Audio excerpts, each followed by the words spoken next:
long time no see. It's pep talk time, and we're going to do Life Loves You cards.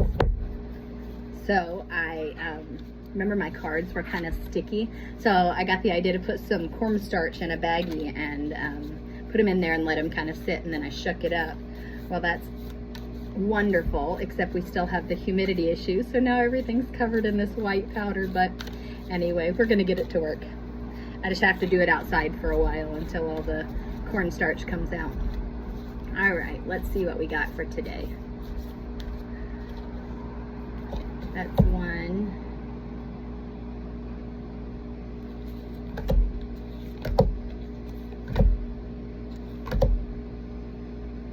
That's five. All right, let's go from the other way. I live in a friendly universe. Let life befriend you today. Every hour on the hour throughout the day, remind yourself, I live in a friendly universe. A lot of the times we get so caught up in the idea of us versus them, me versus you or them, and life becomes about competition and other versus we are all human beings that are breathing. We are the same. We are friends and comrades in the sense that we are all living the same experience, trying to get some joy and fulfillment out of life and some purpose and meaning out of life. We just may not agree on how to find that. And that doesn't make us other. It doesn't make us competition, or it doesn't make us against each other in constant battle and warring with each other.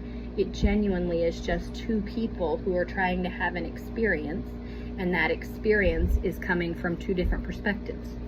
So let life befriend you today. Every hour on the hour throughout the day, remind yourself that you live in a friendly universe. The person who is getting on your last nerve probably isn't trying to get on your last nerve. You're probably not even on their mind. They have something else in life going on. If you can see them as a same, as a human, versus as other, if you can see them as friend, potential friend energy, then you can recognize that this other person has stuff going on and they don't even realize that I have nerves right now. So let the universe be a friend towards you in your own heart and in your own mind, because then that's what you're putting out. That is what you are sowing and reaping. I release the need for control in my life. I release the need to control my life. What you control the most causes you the most pain. What you control the most causes you the most pain. It's because you're resisting what actually is. When you need control, when you need to say 2 + 2 is always 4. I live my day exactly the same way every day. I have to be able to predict my future and every step and every plan and every detail of every plan. That is control.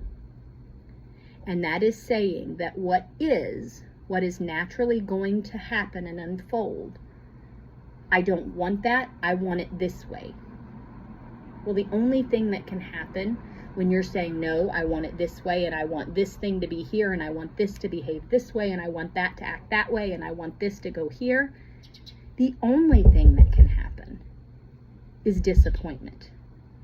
Because we do not have any control over all of those elements. So if anything at all goes awry, now the whole plan is blown out. Because it's an if-then plan. If this happens, then I'll do this, and then I'll do that, and then I'll do that. Well, if the first if never happens, or is slightly different, now your whole plan is completely out of whack. And that is where your suffering comes in. Rather than saying there's an end goal that I would like, there are some experiences that I would like to have along the way, and I will figure out the details as I'm going. The little minutia will be figured out. When you're heading to another city, you don't need to pre-plan every single stop to get there. Now, if you're driving across the desert or something of that nature, yes. But we have cell phones, we have lots and lots of food options and gas options and different things and hotel options, and you can go to another city, even on the other side of the country, and with your cell phone in 5 minutes have a hotel, a rental car, money transferred, whatever it is you think you need, and food. And so we don't need control of every detail. And it's when we think we do need control that we create suffering for ourselves. So breathe in, breathe out, and let go of trying to control your life. Breathe in, breathe out. And realize, if I am trying to control something, in that moment when you are feeling tense, control is this. Control is needing to pull everything in, stiffen up, stand up, pull it in, suck it in, pay attention, get focused. That feeling, when you're having that, recognize this is a fear coming up for me, that if I don't have control of everything that's going on, then I'm not going to know what to expect. And that is scaring my body. But I need to let go of the control of the idea of being able to make things happen the way I want them to happen, so that my life can release the pain and suffering. All right. I practice loving kindness towards everyone, including myself. Are you as kind to yourself as you are to others? Finish this thought. One way I could be kinder to myself is, are you as kind to yourself as you are to others? Well, if you're not being kind to yourself, then you're not genuinely being kind to others. You're doing it motivated by fear. If I'm not kind, if I'm not nice, if I'm not a people pleaser, then something will happen to me, to my relationship. I will be excluded or separated or have loss in some way. So that's not real love-motivated kindness. That's fear-motivated kindness. So until you can be kind to yourself, loving to yourself, forgiving of yourself, you can't really be kind to others. And so one thing I could do to be kinder to myself is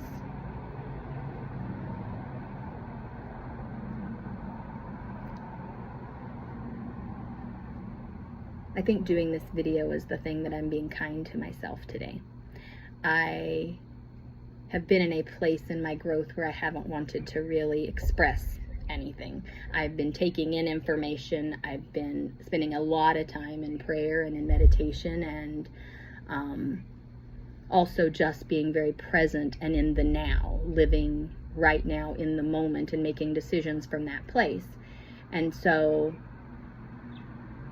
I realize I'm coming to the place where I want to start expressing myself again, and the same old feelings of when you do it, when you start anything for the first time, come up, or when you've done something and then you stop and then you come back to doing it, like dieting or whatever, you know, you're yo-yo dieting. I'm a yo-yo expresser. So I go through phases where, and it's not a bad thing. I'm actually having a wonderful time in my my peace and my stillness and my solitude. So it's not loneliness to me to be by myself. And so to be with myself is really the it's not by myself, it's with myself. And so the kindness was, I decided I'm just going to record something. I don't care what it is, because my mind, my previous experience, my ego says, here we go again. No one's going to care what you have to say. What if you say something stupid in the middle of the video and then you have to go back and cancel the whole thing, or blah, blah, blah, you know, all the stuff that your mind tries to tell you. And so the kindness was to myself, I don't care. I'm going to record it. I'm going to record as many times as feels right to my soul, not to perfect something, but until the message that is in my soul actually gets out. And this is actually my second video. The first one I got distracted by a lizard on the screen, so I had to start over. But no, that was the kindness to myself. Just starting. I don't care what it's like. I don't care what it sounds like. I don't care what people think. I don't care what I think. I don't care. Do you know what I mean? Just start. Just put something on the actual recording. Share something and release the fear that is building or was building behind some. I haven't done a pep start or a pep talk for you guys in a while, and okay. Okay. But the fear gets to building, and so the kindness for me was just to go ahead and do the thing. So go ahead and just do your thing. Whatever's scaring you, whatever you think it is that you know in your heart you're supposed to be doing and that you're feeling ready to do, but you're something in you, your old past, your ego is saying, maybe not. Just do the thing. Just do the thing and realize it's not as scary as you thought it was. It's like a shot. It hurts for like 5 seconds. Actually, technically 90 seconds, the chemical experience. And then you're done. Love is my teacher. Think of someone you care for deeply. Ask love to show you how to make your relationship sweeter and more loving.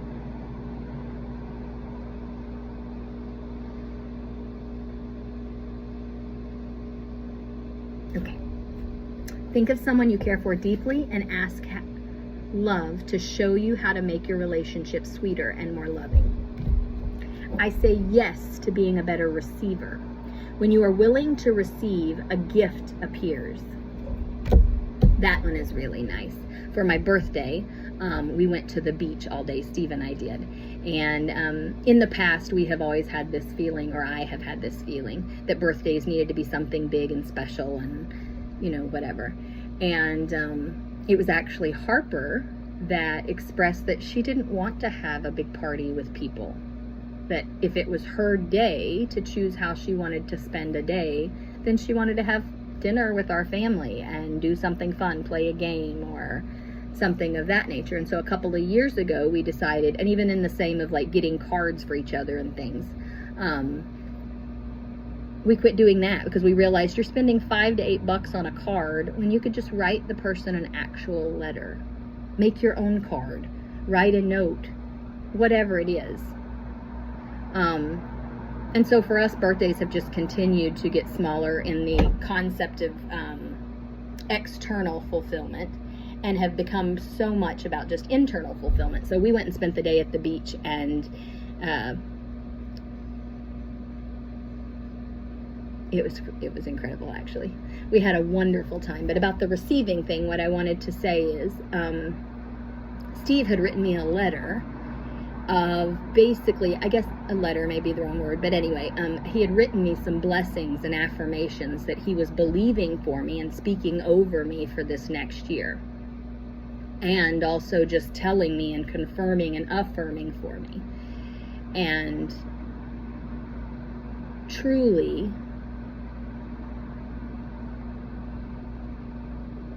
my older self would not have received the compliments and the affirmations that he was giving me. The statements that he was saying of my strength and my character and my ability to love others and be compassionate and stuff, that normally I would not have received those compliments. I would have heard it and then immediately said thanks and then tried to tuck it away, or I would have said something to him, but you're nice too, because not wanting him to feel vulnerable or exposed, or me to be vulnerable and exposed. But instead, I just chose to genuinely receive them and hear them as his truth that he was saying to me. That he, when he looks at me, he sees a strong, compassionate, loving, open, inviting person. And it was so neat to actually receive the words, to receive the compliment, and to see myself, to accept within myself that this is the way that I am being seen. This is the way that I am being perceived by this person in the moment. And to appreciate that their vulnerability and willingness to share that with me. And so another way that we've recently found it is with I love you. When someone says I love you, and you almost, before they've even stopped saying it, say I love you too.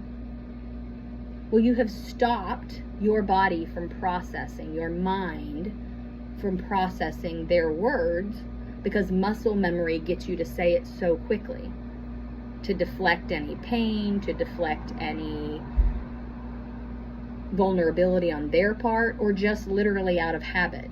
Love you too. And there's nothing beyond the actual sound coming out of your mouth being connected. But when you choose to hear someone say, I love you, and then sit there for a second, trust that they know that you love them back, trust that their heart is wanting to give you something in that moment, and just feel it for a moment. I love you. I love you. And to feel that for just a moment and let that build, and let yourself hear their voice, hear your own voice. It's building my heart to hear myself say, I love you, and look at myself in the phone. I love you. Hear that over and over in your head in their voice, and let yourself be built up and receive their actual love, the energy, the compassion, that feeling that we get when we're with someone that we love, that actual energy exchange of biological energy. Feel it for a moment and receive it. And then once you have received it and processed it for a second, say it back if that's what your heart says. I love you too. I truly love you as well. And let them hear it, and let them live in it, and play it in their head, and feel that feeling coming from you. And that is the exchange of love, not just the words. That is becoming a receiver, allowing the compliment, allowing the blessing, allowing the words to actually penetrate you. When someone offers me something, my first thought is always, oh, I shouldn't.